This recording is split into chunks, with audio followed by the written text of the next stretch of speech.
Not Just Roots TV, and we are so glad you're here. Aren't we? In this episode, we're going to talk about class privilege Ooh. and the global pandemic. What could be timelier than that? So, you're going to want to pour yourself a drink. You're going to want to pop some popping corn and just tuck right in. Mm. I like the way that sounds, Nanny. Thank That's you. right. Um, as you may have noticed, one hopes, this pandemic hasn't been quite the same for everybody on a number of different levels, including financially. Maybe this is something that has occurred to you a few times. Maybe this is something that is new to you. In any case, we're very glad to have you here joining us. We are sure that you've seen those images of bazillionaires, for example, waiting it out in their palatial mansions or on their grounds, as you were. You can't call anywhere I've ever lived the grounds, I just want to say. Where they have, their own 10,000 square feet to themselves, and every one of their staff does too. Yeah, exactly. You've also probably heard that 38 million Americans, pause, got to say that again, 38 million Americans have filed for unemployment. Most of that number have never even filed before. So this is the first time that double digits of millions of Americans are applying for unemployment. It's wild, y'all. Income disparity is real. I'm just going to drop some facts on you. Just going to drop it here. Ooh. When we tie in generational wealth, white Americans have 6 times greater generational wealth than their Black counterparts. WTF, y'all. That's because of the Jim Crow credit regulations from way back when that are still playing out for generations and generations to come. Yep. Jeez, I don't have an alcoholic beverage on me now, but I feel like I have to swig my sparkling water as if it's alcohol. Because that was all right, something to hear. All right. Wow. So if you're not rich and you don't have the privilege of working from home, then research and our common sense suggests that you're at an even higher risk to contract COVID-19.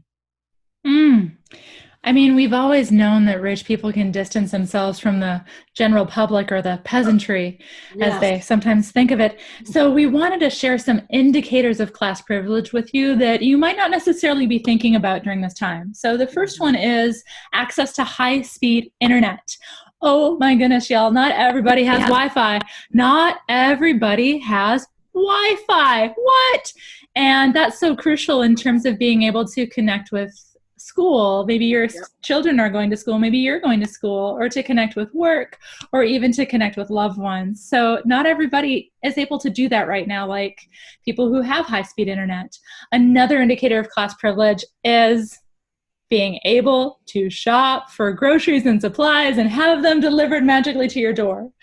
My goodness, y'all, that limits exposure so much because you can stay in the fortress that is your home. You don't have to go out in a store, purchase things, interact with a lot of people in the general public. Instead, you're having people do that for you. You're having a cashier check you out. You're having someone drive it to your home, and they're all putting themselves at risk so that you can stay inside and limit your risk to COVID-19. Woo! That's a couple of different privileges in one. Am I right? Right. So not to mention on top of that, like owning a car. So like just that's huge. The concept of being able to travel to wherever you need to go when you need to is just a huge separator right now in our society. I'm somebody who hasn't had a working vehicle for the last few months, and I'm still doing like mostly okay. I have like great friends and family in the area who can, like give me a ride to something in the safest way possible. But not having my own car has already shown me just a small piece of what it's like to not be able to like pick up and go whenever I need to. I have to schedule things like grocery runs. I have to make sure that someone's available to take me. Other people who can't afford any sort of transportation or don't have access to it will be riding the bus, thereby expanding their exposure, like Nady was mentioning above.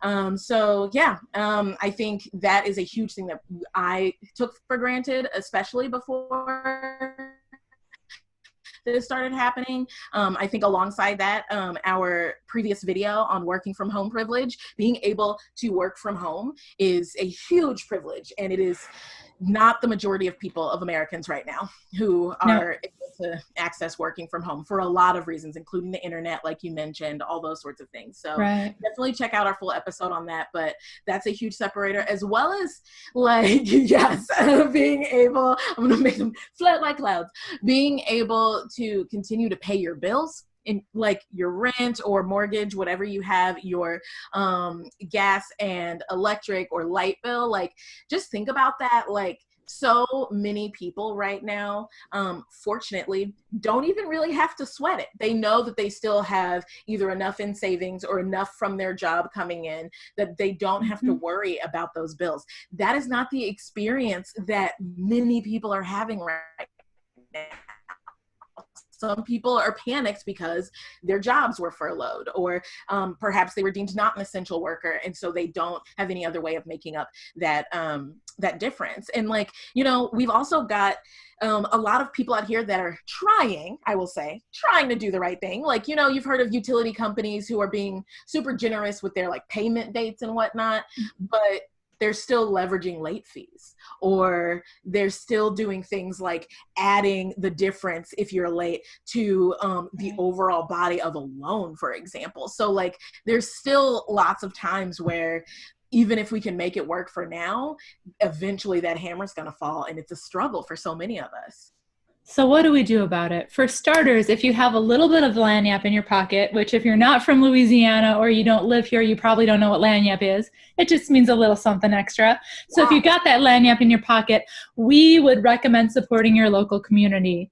So number one, support artists and musicians that are local. That is huge. Please make sure that they are local. You don't want to be supporting Kesha or somebody like that who you know is making bank already. So think about your local musicians and artists. I'm not biased or anything, not that my partner has been playing saxophone in New Orleans for 20 years, but many of your local artists and musicians are still creating. They're doing a lot of great stuff right now. So check out their Patreon. Maybe they have a Venmo. Maybe they have a PayPal. Contribute if you can. The second one is support other people that you love who you just can't see right now. So in some communities, salons are still closed. New Orleans, they just opened, but I mean, everything is so limited anyway. So thinking about salons, massage therapists, if you're somebody who gets your nails done, which you know, gross, don't touch my nails. No judging. No judging at all, but or like see if you can pay ahead for a mani-pedi or for a haircut or a hair color. We all can see I definitely need that. Or for a massage. That definitely helps out your practitioners so that they can pay their own bills. And it also helps you by, you know, down the road, you're going to wind up feeling like you have a freebie. And that's going to be great. I love that. Those are several ways that I like kind of trick myself into right. And a couple of ways you can support on a broader level, if that's what you're looking into, is consider contributing to an organization that offers things like microloans to people who are desperately in need. Kiva is one organization that does this. They offer microloans globally to people who need it. Check them in the notes. Yes. And there's also so many mutual aid societies for different cities and regions that you're in. So if you search for your area and the words mutual aid society, something's bound to pop up, and then you can contribute to that as well. So to whoever needs it in your area, they can get that directly. And if you are, you know, rich, flush, however you want to say it, and have a 3D printer or have access to one. I just have to say, first of all, if you have one, just, you know, email us and whatnot, because I would just love to talk to you about some things we could print. But also, you can support the mask movement, which is at makermask.com. Once again, that's makermask.com, and it's in the notes.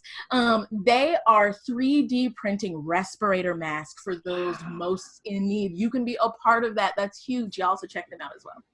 Ooh, on that note, while we know that you want to binge watch the rest of our episodes, because I mean, who wouldn't want to binge watch on Conscious Roots TV?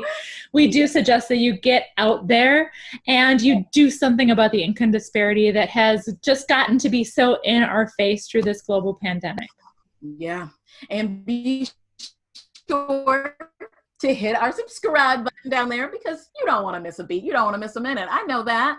You can also find out how to get in touch with us in the notes below. And as always, thank you for tuning in and thank you for being you. Bye. Bye.